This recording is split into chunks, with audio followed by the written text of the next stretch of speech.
amal ma sharif la village ba mo village info ni islam ka fuli no yala ka kishina ka hinna ka barka am Allah taala deli ala ko ke ka anni au village de na bo au bismillah ka jemu kan karkarne hukumu konna jemu ka min sigde no sharif la tv jakan soka ni abe au ka hijidun ka kuna fonu lasi au ma kamni hijidun tawati maison de hajila kamnu sarawla kupta hijila wati mina foga tu se madina makka mina muzdalifa arafa anya bela jiri jawla se awma wallahi dukane don fana ka foko foka taya au ka hijili nyuman sigin kana ku se awma o ka so kon nala kiwara mana bo ala ambe o bela jiri nasi awma ina fa o bela jiri be akalama chugamna alamsa temele nobina utukalo kile muga ani flama samba fla ani tani konoto Sherif la agence hijiden kun folo ma kɛmɛ saba ɲɔgɔn olu sigina kana an ka Mali fasoba kɔnɔ jamana in kɔnɔna la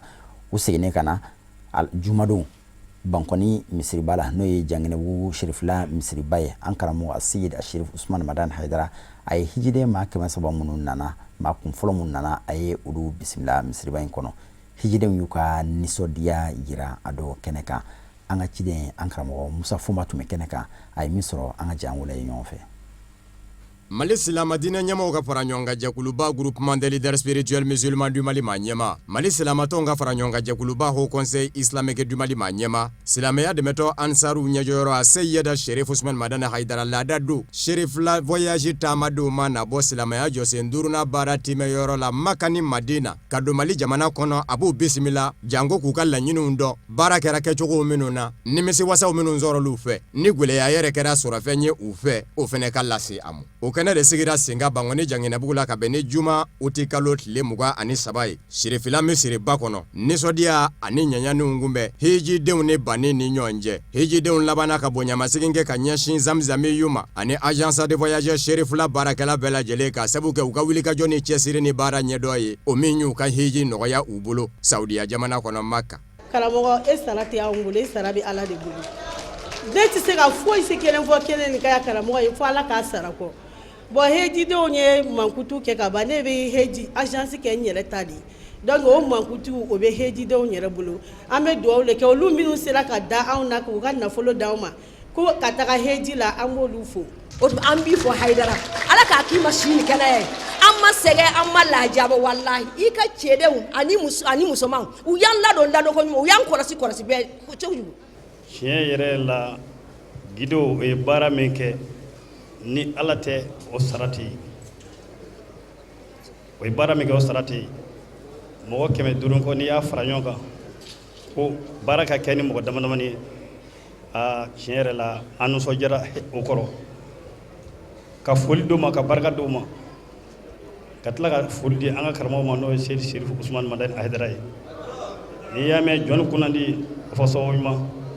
ale de ye tu in tigɛ ni anw nana fɛn san kɔrɔ ka da kɔrɔ fu falaki dɔ de ye sɛgɛn kɛ n'i taara ka taa bagan ka taa baara in lajɛ baara in kɛra kɛcogoya min na ni dɔw ma a tu tigɛ dɔw tɛ lafiya sɔrɔ silamɛya kɔni n'i ma taa bagan e tɛna dɔn k'a fɔ tiɲɛ yɛrɛ la k'a fɔ sɛgɛn tun kɛra la ja kɛra n'a ka sababu min fɔra o la a ka jugu n'o ye ɲina agence de voyageurs Sherifila a ka hijiden kun bɛ taa maa 502 de la wa olu maa 502 la 300 ye Mali faaba Bamakɔ la sɔrɔ ka bɛn ni Alamusa uti kalo tile 22 ye baasi ma maa si sɔrɔ silamɛya jɔsen duurunan an taara kɛ kalo kelen kɔnɔna na ka daminɛ Medine ka na Maka ka tɛmɛ Mina Muzdalifa Arafa an y'a bɛɛ kɛ an bɛ Ala fo k'Ala barikada sabula ni minnu kun bɛ ɲɔgɔn fɛ n'o ye karamɔgɔ ka baarakɛlaw ye gidiw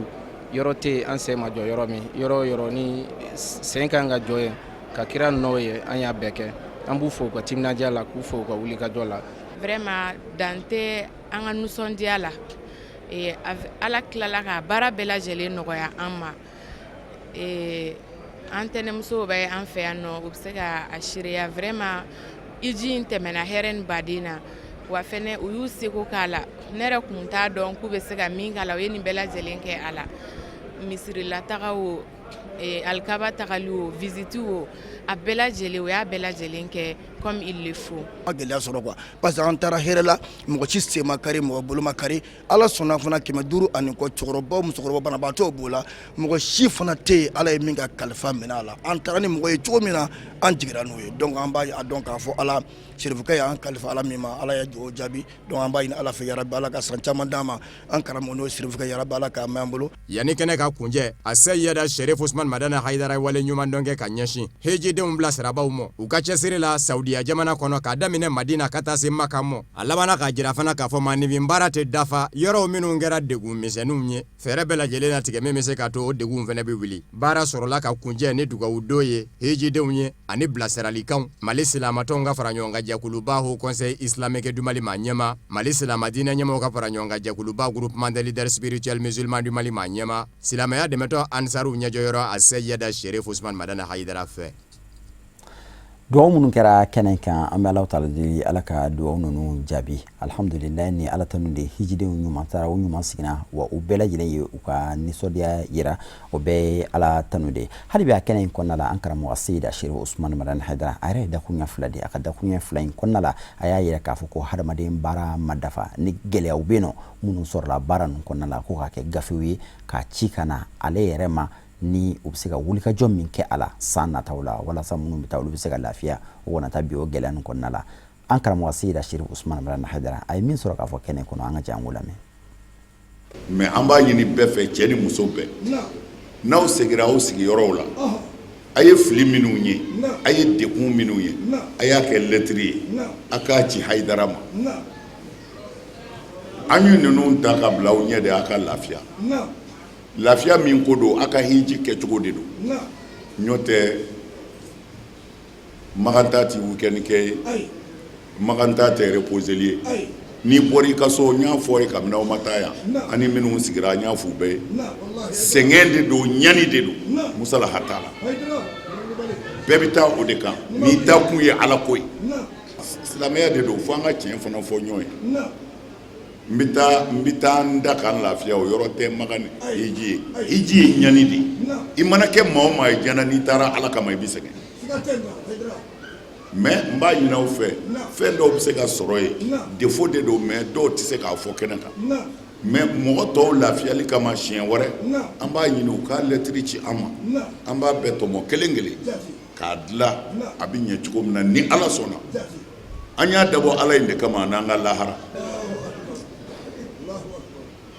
mais se kɔni t'an ye ka taa n'aw bɛɛ ye ala kama o se t'an ye se min b'an ye fana ala b'o dɔn an bɛ ka k'o kɛ an tɛ se ka taa n'aw bɛɛ ye ala kama mais n'an taara n'aw ye an bɛ fɛ a k'a ka bato kɛ komi alakira sɔlɔlahu alayhi wa sallam a y'a fɔ cogo min a sen ka jɔ yɔrɔw la yɔrɔ barikamaw na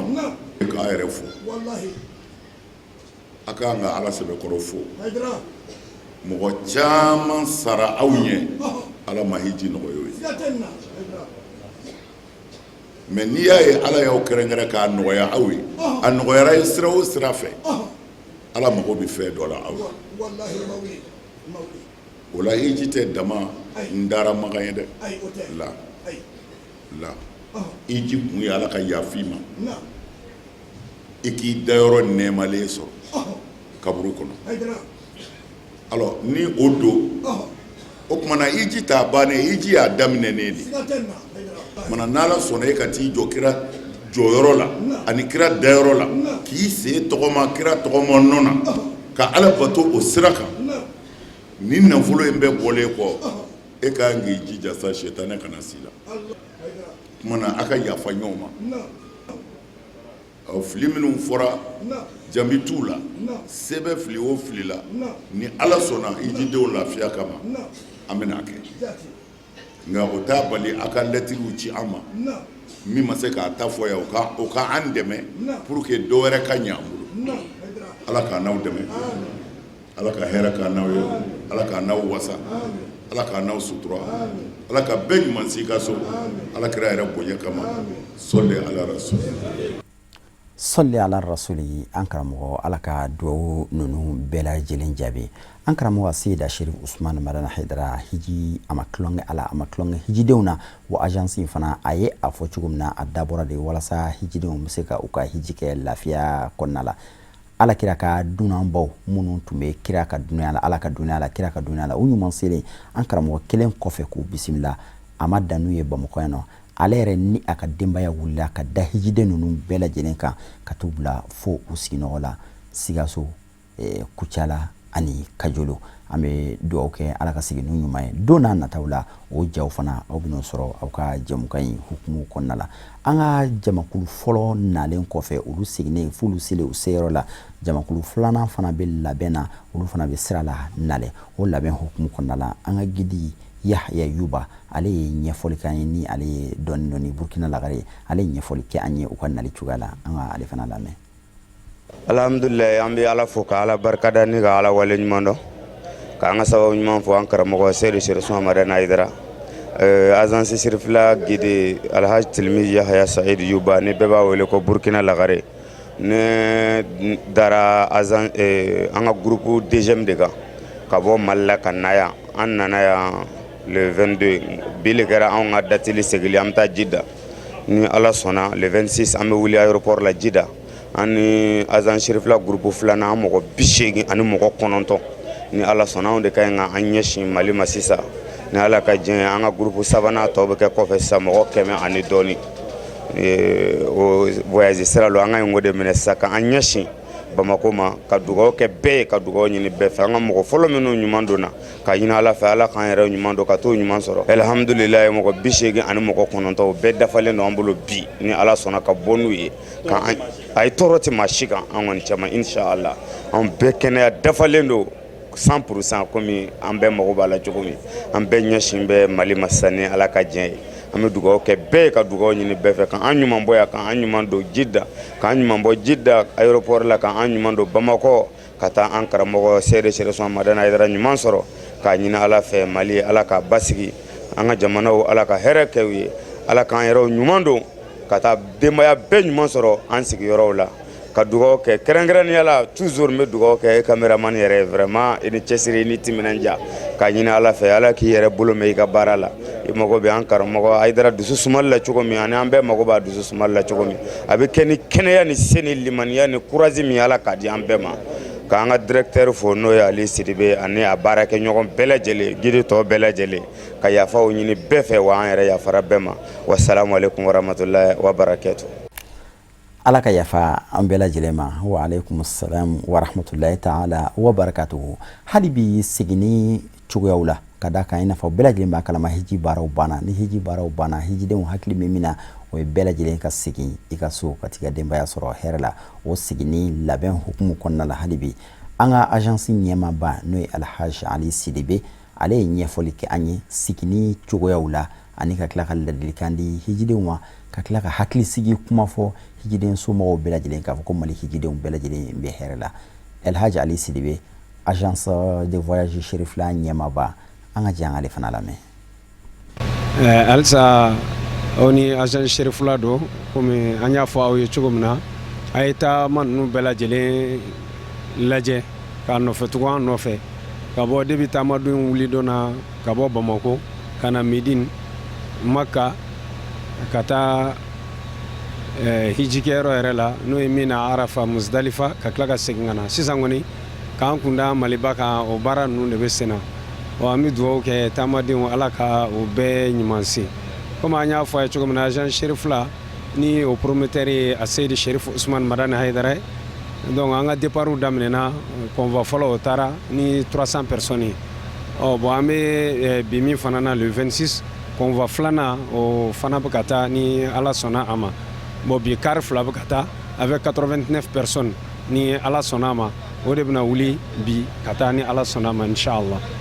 donc a labɛn ninnu fana na n'o bɔra yen nɔ vol laban yɛrɛ o bɛ sɔrɔ ka tugu nin na donc o la an bɛ dugawu de kɛ ala k'u bɛɛ lajɛlen ɲuman se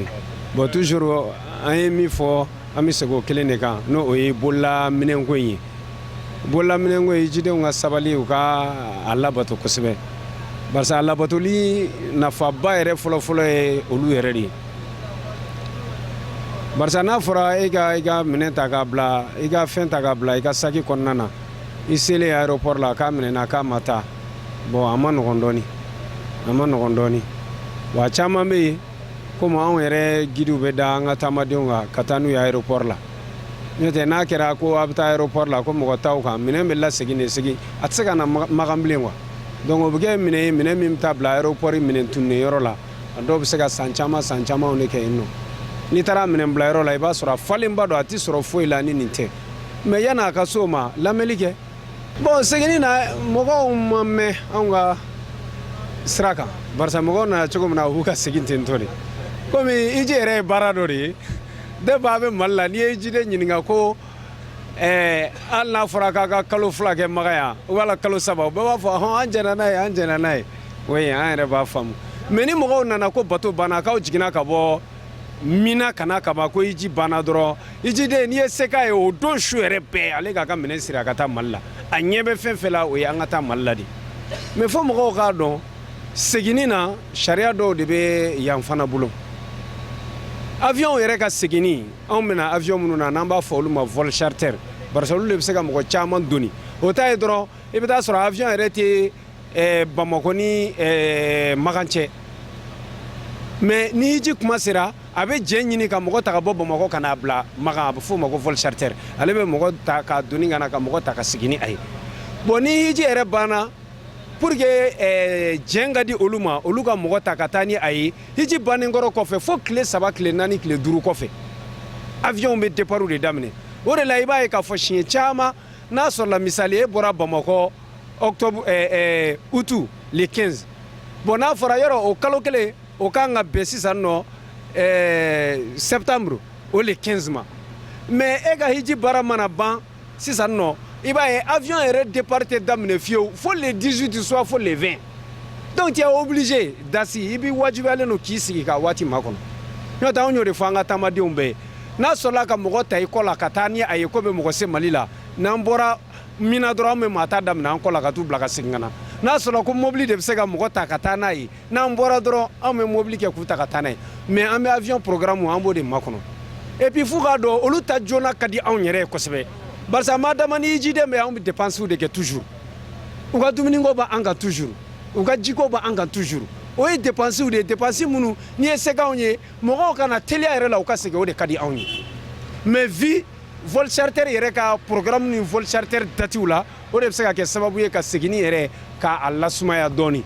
n'o tɛ mɔgɔ minnu bɛ avion ta u yɛrɛ ye vol régléw la hali a bɛɛ yɛrɛ tɛ ko i nana dɔrɔn i seginna a caman bɛ hiji kɔfɛ tile 3 tile 4 de a bɛ dayɛlɛ donc o yɔrɔ in don k'a fɔ k'u mɛnna u ma mɛn an bɛ waati makɔnɔw de la ni Ala sɔnna ma inshallah kumakan laban min bɛ yen o de ye ka dugawu kɛ dugawu fɔlɔfɔlɔ k'o kɛ an karamɔgɔ yɛrɛ a Seydi Sherif Usman Madani Hayidara ale min yɛrɛ kɛra ko in sababu bɛɛ lajɛlen ye ani ko in kun bɛɛ lajɛlen ye a ka laɲini ye min ye Ala de b'a dɔn Ala k'a ka laɲini Ala ka bɛɛ lajɛlen d'a ma a bɛ jamana ka keleya ni jamana ka bɛn ani mankan ni fɛn minnu bɛ yen o dasali a b'o min Ala k'a ɲɛ a bolo a bɛ fɛ jamana in ka don da kelen fɛ ka bɔ da kelen fɛ baara in Ala k'a ɲɛ jamana Maliba yɛrɛ Ala k'a kisi jolibɔ ni kɛlɛ ni mankan minnu bɛ yen yarabi Ala k'a bɛɛ lajɛlen dufa Ala k'a bɛɛ lajɛlen bɔ yen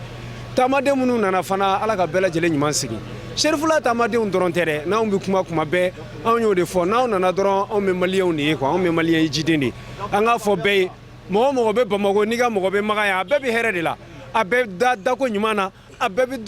dumunikɛ ko ɲuman na tɔɔrɔ t'a si kan seulement aw maliyɛnw yɛrɛ de ɲɛnɛfinw b'u la siga t'a la Ali Sidibe aw ɲɛnafin b'an na an b'a fɛ ka an ka hijiden an kɔrɔtɔlen don ka an somɔgɔ ye Ala ka bɛɛ lajɛlen ɲuman se hɛrɛ la o kɔfɛ an ka docteur fana tun bɛ kɛnɛ kan ka da kan ni nin taama façon bɛ kɛ maakɔrɔw sen b'a la diyagoya fo furakɛlikɛlaw ka da u kan ni gɛlɛya nana kɛnɛya ta fanfɛla la olu fana bɛ u jɔyɔrɔ fa an ka docteur dama tun bɛ kɛnɛ kɔnɔna la minnu fana ye u jɔyɔrɔ fa olu fana ye baara kɛ kosɛbɛ u y'u jɔyɔrɔ ba fa an ka docteur Yakuba Traoré ale ye ɲɛfɔli kɛ an ye hiji baara bɛɛ lajɛlen kɔnɔna la u ye gɛlɛya minnu sɔrɔ a kɔnɔna la ani u sera ka gɛlɛya ninnu kunbɛn cogo min na docteur Yakuba Traoré ale bɛ ɲɛfɔli kɛ an ye. Ala sɔnna le 20, 22, 24 Sirifula hijidenw bɛɛ ɲuman bɔra Bamako k'u kunda Médine kan an ɲuman donna Médine sigi kuncɛra hɛrɛ la Médine sigi kɔnɔ an ma degun caman sɔrɔ mais bana minnu cayara Médine sigi kɔnɔ o de ye arthrose n'o ye kolokundimiw ye ani kolotugudadimiw ye sabula taama de bɛ yen an bɛ taama siɲɛ 5 ka taa misiri la ka segin kira ka misiri la donc an ka maakɔrɔw caman ma dege o taama ɲɔgɔn na siɲɛ 5 tile kɔnɔ donc o ye maaw sɛgɛn dɔɔni a y'u kolo don ɲɔgɔn na mais finalement bɛɛ degera la depuis a daminɛ cɛkɔrɔba ni musokɔrɔba dɔw bɛ yen taama ka gɛlɛn olu ma mais an bɛ taa tila tile 8 la yɔrɔ min olu de tun bɛ bila denmisɛnninw ɲɛfɛ tellement que u kɛnɛya la donc an bɛ se k'a fɔ hiji bɛ dɔ fara hijiden ka kɛnɛya kan donc medinsigi bɛɛ ye ziyara kɛ a kɛcogo ɲuman na banama ma dɛsɛ ala ni équipe médicale ka cɛsiri fɛ u bɛɛ y'a kɛ a kɛcogo ɲuman na medinsigi bannen kɔfɛ donc an nana an kun da Makan kan Makan sigi fana ala y'o kuncɛ hɛrɛ la Makan dugukolo sanfɛ yan nɔ bana min cayara yan nɔ kosɛbɛ o kɛra mura ani sɔgɔsɔgɔ ye o de cayara an fɛ kosɛbɛ an ye constatation minnu kɛ Makan dugukolo kan donc constatation minnu kɛra généralement Médine ta ye 280 n'o ye maa 200 ani maa 80 o de lajɛli k'an bolo Médine donc Makan yan nɔ o kɛra maa 800 ani maa 50 ye o de ye lajɛli k'an fɛ yan Makan donc Makan sigi kɔnɔ an ye Makan sigi daminɛ o kɔfɛ ka sɔrɔ a taa Mina an voyagé ka taa Mina donc Mina sigi kɔfɛ an to Mina ka taa Arafa donc ala sɔnna an ye ladilikan fɛn fɛn di jidenw ma u y'a labato cogo ɲuman na puis u ye ladilikan ninnu lamɛn kosɛbɛ u ye baara kɛ n'a ye donc o la an bɛ ladilikan dɔ di jidenw ma ɲinan jidenw ta banna ka ban mais san wɛrɛ minnu bɛ na u k'u kɔlɔsi dumuni duntaw la an tun y'a f'u ye ka tɛmɛ o don yɛrɛ o kɔfɛ u y'an ka tiɲɛ segin an ma donc dumuni fɛn fɛn ni agence t'a dilan ka d'u ma ni a bɛ minɛ kɔfɛ u k'u hakili t'o la surtout an ka Mina sigi tile 5 kɔnɔ u kana dumuni fɛn minɛ kɛnɛma fiyewu dumuni tobilela k'a dun agence bɛ min d'u ma u ka da o ma parce que sabula o contrôlé don et puis u tɛna u bana et puis voilà o sɛgɛsɛgɛlen don donc an b'o ladilikan de di jiden bɛɛ ma ani minnu bɛ na siɲɛ wɛrɛ an ka agence fɛ u k'u hakili to dumuni ko la u kana dumuni fɛn bɛɛ minɛ ka dun sinon a bɛ degun lase u ma u ka tagama kɔnɔ donc Mina sigi ala y'a kɛ o ɲuman kun cɛra an y'an kun da Makan kan yan donc an y'an ka hiji tuwafu ni safa ni marwa bɛɛ boli hiji ka tila ka hijiden kun fɔlɔ olu fana y'u ka tuwafu labanw kɛ donc ala sɔnna olu seginna ni kalo tile 22 ka se Bamako olu ɲuman donna Bamako donc a tɔgɔ hiji tɔ ne n'olu bɛ yan n'ala sɔnna bi ye dɛnɛ dɔ ye n'o ye uti kalo tile 26 hijiden vol 2nan ni o ye maa 89 olu fana bɛ bɔ yan k'u kun da Bamako kan donc a ka ca Ala fɛ a tɔ man ca bilen donc vol 3nan ne n'olu bɛ to yan donc an bɛ da vol labanw kan ka taa n'ala sɔnna ma hijidenw k'u hakili sigi tɔɔrɔ tɛ maa si sɔrɔ o ye kelen an bɛ min fɔ hijiden somɔgɔw ye an bɔra k'an balima minnu to Mali la tiɲɛ yɛrɛ la hijidenw tɔɔrɔ foyi t'u kan bi bi in na bɛɛ y'i ka bato kɛ a kɛcogo ɲuman na an nana min kama an y'o kɛ ka ban alhamdulilayi kɛnɛya bɛ bɛɛ la bɛɛ kɛnɛyalen don donc état tɛ yen ko min ma an jɔyɔrɔ bi sabula tɔɔrɔ bɛ na dɛ mais an ye tɔɔrɔ ninnu ta tɔɔrɔ bɛ na waati u bɛ na nin maa degunnen ye sɔɔni maa min tɛ se ka taama yɛrɛ sɔɔni i b'o taamatɔ bɔtɔ dɔgɔtɔrɔ ka biro kɔnɔ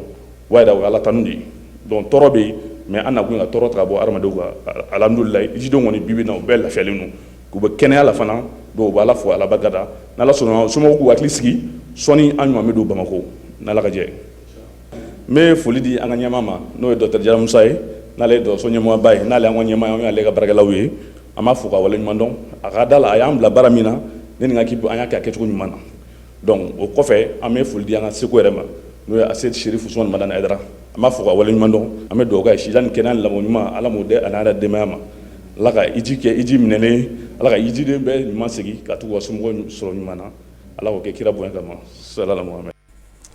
sɔli ala muhammadin wa ali muhammad foli fɔlɔ ana laban o bɛɛ lajɛlen an karamɔgɔ Ased Sherif Usumani Madani Aidara de ta ye ka da kan ale ka cɛsiri ni a ka wulikajɔ n'a ka hakilina ɲuman de ye nin baara ninnu bɛɛ lajɛlen sigi sen kan ka agence de voyageurs Sherifla sigi sen kan walasa an ka malidenw bɛ se ka bɔ yan ka taa u ka hiji kɛ ka t'u ka bɔtɔ kɛ lafiya kɔnɔna la i n'a fɔ kira ni a somɔgɔw ye a kɛ kɛcogo min na cogoya min na ka tila k'a jakanso sigi sen kan n'o ye Sherifla TV walasa k'aw sigilen to aw nɔ la aw ka hijidenw ɲɛnafin kana aw minɛ ka bɔ u ka kunnafoniw bɛɛ lajɛlen kalama Sherifla TV de ye o baaraw kɛ o bɛɛ lajɛlen an karamɔgɔ Ased Sherif Usumani Madani Aidara ka cɛsiri ni a ka wulikajɔ sababu ye an bɛ dugawu ɲini a fɛ ka tila ka dugawu kɛ a ye hijiden minnu nana an b'a f'u ma ko u danse u bisimila minnu yɛrɛ fana bɛ kɔfɛ nalen an b'a fɔ ko ala ka bɛɛ lajɛlen ɲuman don ala ka hiji ninnu bɛɛ lajɛlen minɛ duwawu minnu kɛra jamana ye ani jamana kɔnɔ mɔgɔw ye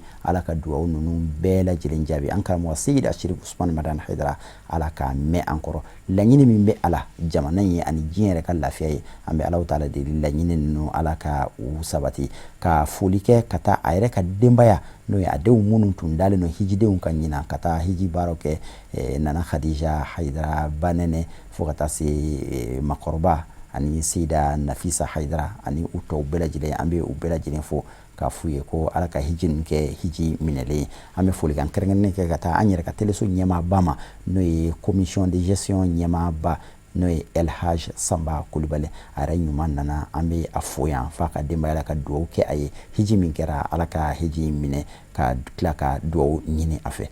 ka kuma kuncɛ k'a fɔ hijidenw ye aw kana ɲina Sherifla baarakɛlaw kɔ